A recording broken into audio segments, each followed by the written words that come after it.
chiediamo un atto di responsabilità nei confronti di un territorio che dà tanto e che però ha delle esigenze importanti. È un periodo caratterizzato da aumenti importanti da un punto di vista dei costi energetici, noi lavoriamo per il bene delle comunità. Un tavolo regionale, una conferenza via streaming voluto da Federico Testa, presidente della società veronese vicentina GSM AIM, che da tempo lancia al governo l'allarme del caro energie e bollette, un tavolo a cui ha partecipato anche il presidente di ANCI Veneto. L'obiettivo dell'alleanza trasversale è quello di ridiscutere le concessioni e ottenere più risorse per le amministrazioni e sconti sull'energia per le famiglie.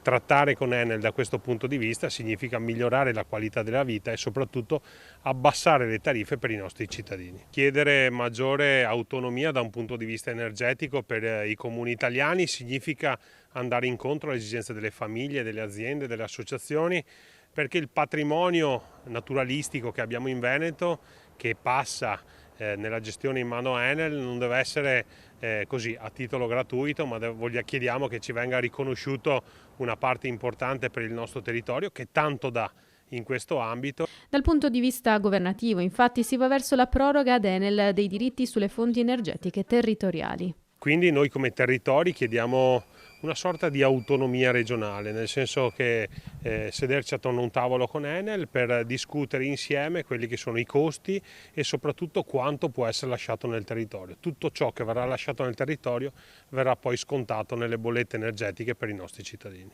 Al tavolo, oltre ad ANCI e GSM, anche Ascopiave, BIM, Comunità del Piave. È una partita veneta che mette al centro le esigenze delle comunità e che mette al centro la volontà di non chiedere risorse al governo, ma di chiedere maggiori responsabilità attraverso un'autonomia energetica che sarebbe una soluzione immediatica contro il caro bollette.